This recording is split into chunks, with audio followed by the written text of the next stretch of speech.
This is Bill Brady doing another video for the Kingship course. The previous video was on Melchizedek fathers. This one is on prophet fathers. This is part of the section on fathering, and father is one of the headship, part of the headship journey, one of the kinds of headship that's part of the headship journey. Excuse me, I'm speaking on father headship before I start talking about other kinds of headship. So in the previous recording, I spoke about Melchizedek fathers. In this recording, I'm going to talk about prophet fathers. And again, this pattern goes back to the Melchizedeks.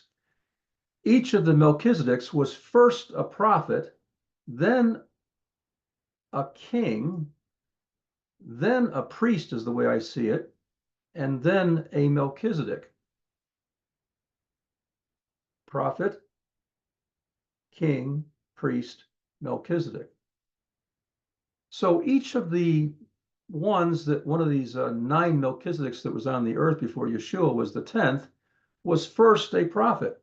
And they were a specific kind of prophet. They were a Melchizedek prophet. They were one who was going to be a Melchizedek once they were fully prepared and trained.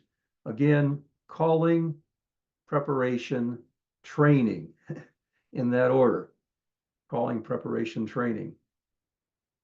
You may have a calling, but if you're not prepared, you're not ready to start, and you do try to start, you're starting early, and it will fail. Just like Moses failed when he tried to, he killed the Egyptian and tried to convince the people of Israel, was trying to show the people of Israel that he had this calling on his life. Well, he was 40 years premature. After 40 years in the desert, when he was fully prepared and trained, then he was sent back to the people of Israel to function as the prophet that was going to deliver them from Egypt. Okay, so every Melchizedek was first a prophet. The first mention of the word prophet in Scripture is of Abram. So the first mention of prophet in Scripture is of a Melchizedek prophet. That is the first mention. That's the pattern. There are other kinds of prophets. There are kingdom prophets. There are prophets to Israel and prophets to Judah, to the nation of Israel, and prophets to the nation of Judah. And then there are Melchizedek prophets, and the Melchizedek prophets are the highest kind of prophet, and they're also the first mention of prophet. So that's the whole point. When something's first mentioned, everything else after that is a part of that first mention, or relates to that first mention in almost all cases, not in all. But anyway, Melchizedek prophet is the pattern for prophet. Kingdom prophet is a lower function, and that's what most of the people that you know today as prophets are. If they're not a false prophet, they're a kingdom prophet. And then there are the prophets to Israel and Judah, and this included people like Samuel and Elijah and Elisha, and all the prophets that have a book named after them were one of a prophet to Israel or prophet to Judah. But again, Melchizedek prophet is the beginning of the pattern. Father trains son. Actually, the son was still at a child stage when they're being trained as a Melchizedek prophet and functioning as a Melchizedek prophet. Notice, by the way, there's no mention anywhere in Scripture of any prophecy that Abram or Abraham gave. However, he did see God, right? I mean, on the earth, when the second person of the Godhead came to him as the angel of the Lord, he ate with him and so on. He did prophetic functions, but he didn't function as the typical prophet. He healed as a prophet. So prophesying is not actually the big deal about being a prophet. There's higher levels of authority, and those people that function those higher levels of authority didn't necessarily prophesy all the time to everybody, as we experience today. Okay, so I've mentioned that Melchizedek fathers prepared and trained Melchizedek's sons, and they first off trained him as a prophet. And Abram, was trained in the house of Noah, where Shem was in that house also, and he was trained there as a prophet for something like 40 years before he left that household.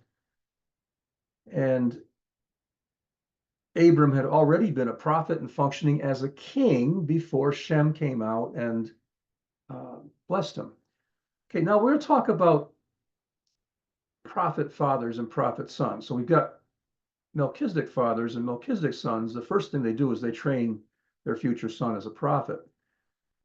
Now let's talk about Israel or Judah prophets. So I'm going to use the example of Elijah and Elisha. Elisha poured water on the hands of Elijah, which means he was Elijah's servant. Elijah put the mantle over him, called him, and then from then on, what Elisha was the servant. He was also at the same time observing everything that Elijah did. He was learning, but he was serving. He learned to be a servant before he learned to be a prophet.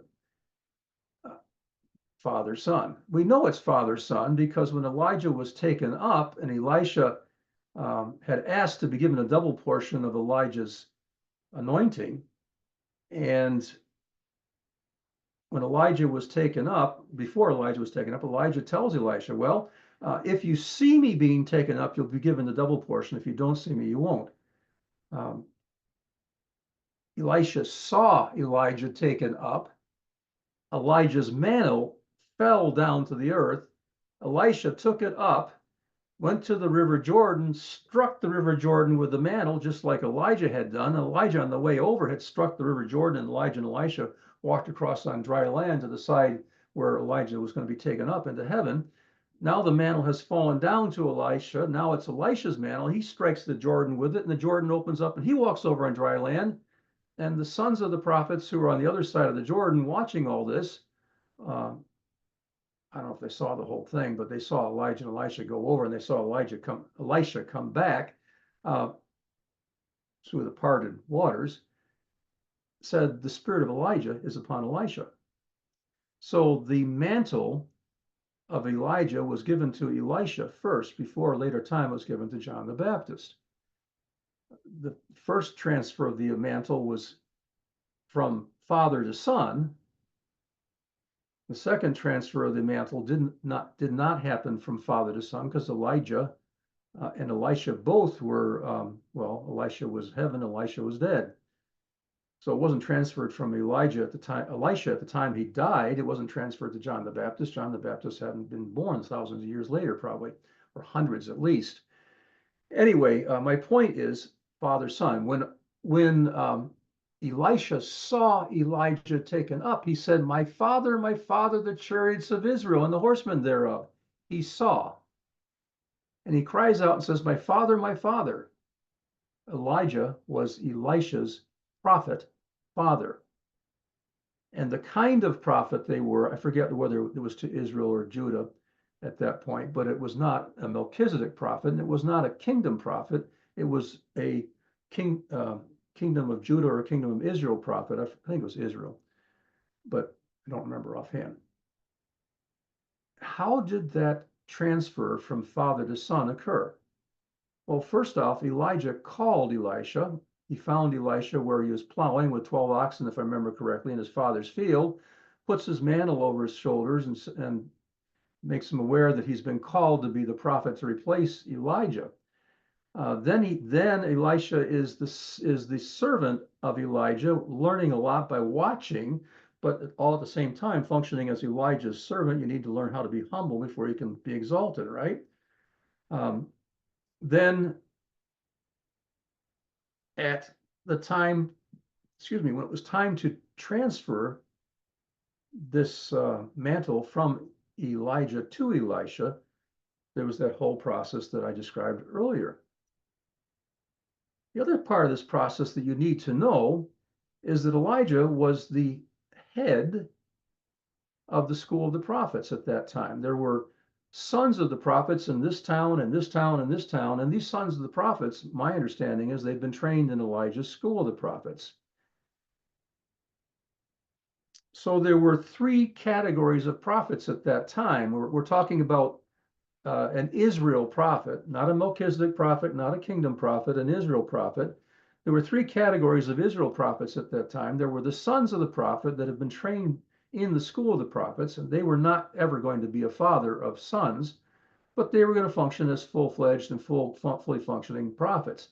So there were the sons of the prophets. Then there was the prophet's son, Elisha, and then there was the prophet father, Elijah. The prophet father, Elijah, fathered Elisha one-on-one, and he fathered the sons of the prophets in the school of the prophets. And we know from history that there were 30, generally there's 30 people in a school of the prophets that are being trained at one time. John the Baptist also did this. He ran the school of the prophets as well. He was a prophet of Israel, and he had 30 in his school of the prophets. Two of them were John, and I'm forgetting the second one. There are two of the people that he trained in the school of his prophets, left his school of the prophets and became Yeshua's disciples. So Yeshua was training up 12 apostles, two of which had already been at least partially trained as prophets by John the Baptist. Okay, prophet father, prophet son, sons of the prophet who are prophets who are trained in the school of the prophets. Three levels of prophets.